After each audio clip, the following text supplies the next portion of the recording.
आखिरकार भारत के नीति निर्धारक कुंभकर्णी नींद से जागते दिख रहे हैं, क्योंकि खबर आई है कि चीन के अंदर पाकिस्तानी पायलट्स ने J-31 लड़ाकू विमान की ट्रेनिंग लेनी शुरू कर दी है, जो कि एक स्टेल्थ लड़ाकू विमान है। और ये खबर भारत के लिए किसी बड़े सदमे से कम नहीं है। और आप जानकर हैरान होंगे कि भारत के डिफेंस सर्कल में और भारत के डिफेंस से जुड़े हुए लोगों में लिटरली खलबली मची हुई है। और इस बात से इनकार नहीं किया जा सकता, क्योंकि J-31 कोई साधारण विमान नहीं है, ये एक स्टेल्थ लड़ाकू विमान है। और मुसीबत की बात यह है कि भारत के पास इसके टक्कर का कोई लड़ाकू विमान नहीं है और आने वाले काफी लंबे समय तक ये होगा भी नहीं। लेकिन अच्छी खबर यह है कि ये सब देखकर भारत के नीति निर्धारकों की नींद उड़ गई है और उन्हें पता है कि J-31 की ट्रेनिंग शुरू होने का मतलब यह है कि कुछ ही समय में चीन इस लड़ाकू विमान को पाकिस्तानी सेना को सौंप देगा, जिसके बाद हमारा एयर स्पेस जो अभी तक हम डोमिनेट करते आए हैं, साथ ही हम पाकिस्तान का एयर स्पेस भी डोमिनेट करते हैं,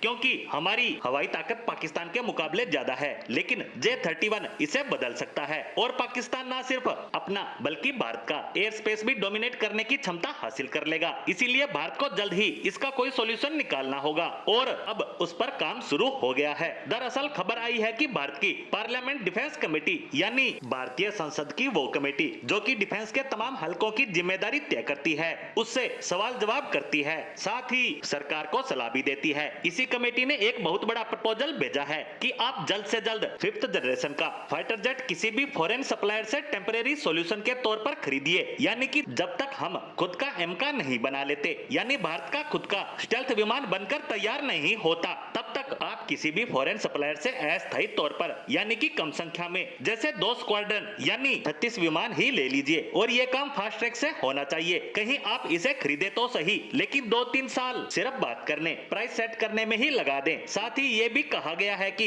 MK का जो निर्माण किया जा रहा है उसे भी रैपिड रफ्तार से बढ़ाया जाए, क्योंकि MK डिले हो गया तो चाहे हम दूसरे देश से कितने भी स्टेल्थ विमान खरीद लें तो भी कम पड़ेंगे, क्योंकि हमारा पड़ोसी चीन की प्लानिंग 2030 तक 600 की संख्या में स्टेल्थ विमान सेना में शामिल करने की है। वहीं पाकिस्तान भी अपनी सेना में बड़ी संख्या में स्टेल्थ विमान शामिल करने की योजना पर काम कर रहा है। इसीलिए एक बार 36 ही सही पर जल्द ही स्टेल्थ विमान खरीदे। वहीं संसदीय कमेटी ने किसी एक विमान को रिकमेंड नहीं किया है कि हमें ये विमान खरीदना है, लेकिन उनका इशारा 2 विमानों Su-57 जो रूस का है और अमेरिकी स्टेल्थ विमान F-35 की तरफ है, क्योंकि इनसे बेहतर कोई दूसरा स्टेल्थ विमान दुनिया में नहीं है। यानी कि भारतीय थिंक टैंक अब कुंभकर्णी नींद से जागते दिख रहे हैं और दूसरे देश से भारत स्टेल्थ विमान खरीदे या नहीं, लेकिन भारतीय स्टेल्थ विमान MK के निर्माण में तेजी आने की उम्मीद लगाई जा रही है, ताकि इसका निर्माण जल्द से जल्द करके इसे सेना का हिस्सा बनाया जा सके।